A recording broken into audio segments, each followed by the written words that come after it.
ఉషోదయం ప్రేమించు కాపరి ఉషా కిరణాలు. ఉదయకాలపు వాక్య భాగంకు మిమ్మల్ని ఆహ్వానిస్తున్నాం. ప్రార్థన.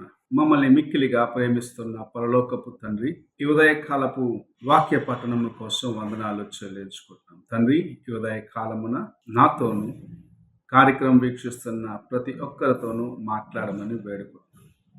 వినగలిగిన చెవిని, గ్రహించుకునే హృదయాన్ని మాకు అనుగ్రహించండి. ఈ వాక్యము చేత మమ్మల్ని బలపరచండి, తృప్తిపరచండి. దేవా, నీ సహాయంను దయచేయండి. వినగలిగిన మనస్సుతో నింపి నీ వాక్యము కొరకు సిద్ధపరచమని వేడుకుంటూ యేసు పరిశుద్ధ నామమున అడిగి వేడుకుంటున్నాను పరమ తండ్రి, ఆమేన్. ఈ ఉదయకాలపు వాక్య భాగము ప్రకటన గ్రంథము 22వ అధ్యాయము 12 నుండి 14 వచనం వరకు చదువుకుందాం. ఇదిగో త్వరగా వచ్చుచున్నాను.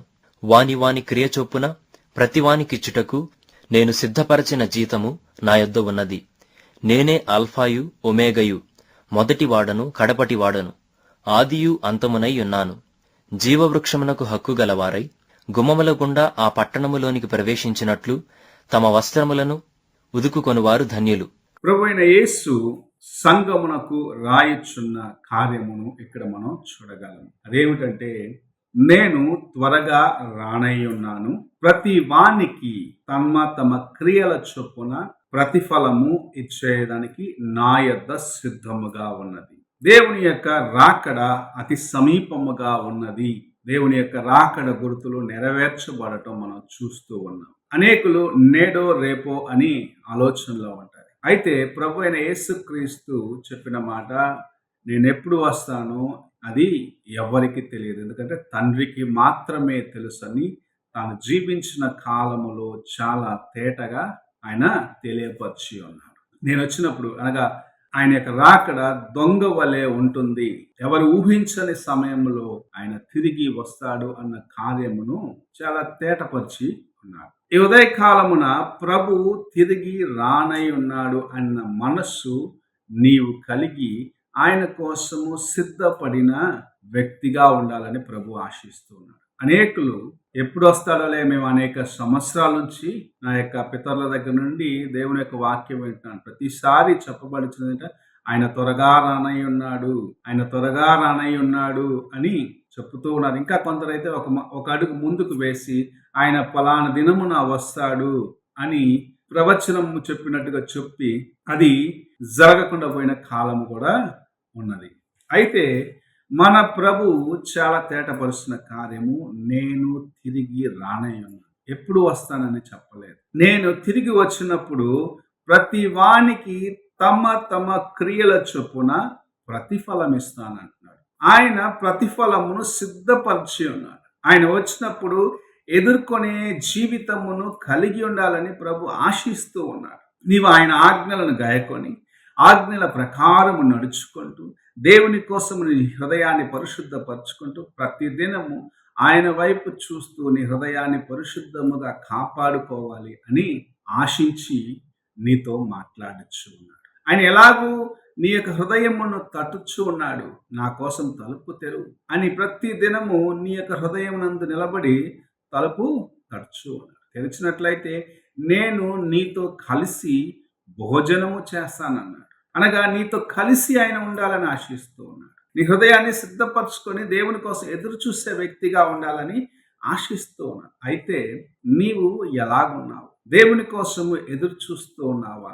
ఆయన వచ్చినప్పుడు, ఆయనకు ముందు నేను నిలబడ్డప్పుడు, నన్ను ఆయన న్యాయము తీర్చినప్పుడు నేను తల వంచుకొనకూడదు అన్న సిద్ధపాటు నీలో ఉన్నదా? ఆయన యొక్క ప్రతిఫలం అనగా ఆయన నీవు చేసిన క్రియలను బట్టి నిన్ను తీర్పులోకి తీసుకొచ్చినప్పుడు నువ్వు తల ఎత్తుకునే వ్యక్తిగా ఉండగలవా, లేదా తల వంచుకునే వ్యక్తిగా ఉంటావా అనేది ప్రభు నీ ముందుంచిన ప్రశ్న. ఎవరైతే తన యొక్క ఆజ్ఞలను గైకొంటారో, ఎవరైతే తన యొక్క ఆజ్ఞల ప్రకారము నడుచుకుంటారో, అనగా ప్రభువు నేర్పించిన ప్రాముఖ్యమైన ఆజ్ఞలను మనం చూసినట్లయితే పాత నిబంధనలో 10 ఆజ్ఞలు ఉండవచ్చు, కానీ కొత్త నిబంధనకు వచ్చినప్పుడు 2 ఆజ్ఞలను, అందులో ప్రాముఖ్యమైనది ప్రేమ కలిగి ఉండటం నేర్చుకో అని ప్రభు సెలవిచ్చినారు. నీవు ప్రేమ కలిగి ఉండు, ఒకరిని ఒకరు ప్రేమతో ఒకరిని ఒకరిని ప్రేమించుకొనుడి అని ప్రభు చెప్పినాడు. నిన్ను వల్లే నీ పొరుగు వాణ్ణి ప్రేమించు, నీ పొరుగు వాణిని దేనిని ఆశించకము అని ప్రభు సెలవిచ్చినాడు. ఆయన ఆజ్ఞలను గాయకొనిన ఎడల, ఆయన యొక్క ఆజ్ఞ ప్రకారం నీవు నడుచుకున్న ఎడల, నీ హృదయములో ఆయన మాటలు నిలిచి ఉన్న ఎడల, నీవు ఎటువంటి బలహీనమైన కార్యమును చేయటానికి నీ హృదయంలో స్థలం ఇవ్వవు. ఎందుకంటే ఆయనే మొదటి వాడై ఉన్నాడు, ఆయనే కడపటి వాడై ఉన్నాడని నీ యొక్క హృదయంలో ఒక స్థిర నిర్ణయము కలిగి ఉంటావు కనుక దేవుని యందు నీవు స్థిరముగా నిలిచి ఉండగలవు. ఆయన పైన నీవు నమ్మకము కలిగి ఉండకుండగా నీ ఇష్టానుసారముగా జీవించిన ఎడల ఒక దినము రాక తప్పదు. ఆ దినమున ప్రభువు నిన్ను ప్రశ్నించినప్పుడు, అనగా ఆయన నిన్ను న్యాయ తీర్పునకు తీర్చుకొచ్చినప్పుడు నీవు తల వంచుకునే స్థితికి రావచ్చు. అందుకే ప్రభువు సెలవిస్తూ ఉన్నాడు, నా యొక్క ప్రతిఫలము నా యొద్ద ఉన్నది, నా ఆజ్ఞలను గాయకొని నీవు నడుచుకున్న ఎడల నిన్ను నేను ఆశీర్వదిస్తాను, లేని ఎడల న్యాయ తీర్పునకు నిన్ను తీసుకొస్తానని చెప్తూ మనతో ఈ ఉదయకాలంలో మాట్లాడుచున్నాడు. నేను త్వరగా రానై ఉన్నాను, రాకడ గుర్తులు నెరవేర్చబడుచు ఉన్నాయి. ఒక భక్తుడు ఇలాగ పాడినాడు, అంజూరపు చెట్టు చిగురించుచున్నది, ప్రభు యొక్క రాకడ అతి సమీపముగా ఉన్నది అని సెలవిచ్చాడు. నేడో రేపో ఎప్పుడైనా ప్రభువు రావచ్చు, నీవు ఎత్తబడేదానికి సిద్ధముగా ఉన్నావా అని ప్రశ్నించాడు. నీ జీవితములో ఆ ప్రశ్నను ప్రభు ఉంచుతున్నాడు. నీవు సిద్ధముగా ఉన్నావా? ఎత్తబడదువా లేక విడువబడదువా? దేవుని యొక్క కృపను సంపాదించుకుంటావా? న్యాయ తీర్పులో ఆయన చేత న్యాయ తీర్పు పొంది దేవునికి దూరం అవుతావా? ఒక్కసారి నీ హృదయాన్ని పరీక్షించుకో. ప్రార్థన చేసుకుందాం. మహాగణుడు అయిన గొప్ప దేవ, ఈ ప్రాతకాల సమయమున నీవు మాకు అనుగ్రహించిన నీ వాక్యమును బట్టి స్తోత్రము. సిద్ధపడిన వారిగా, నీ కోసం ఎదురు చూసే వారిగా మేము ఉండుటకు సహాయం వచ్చేము.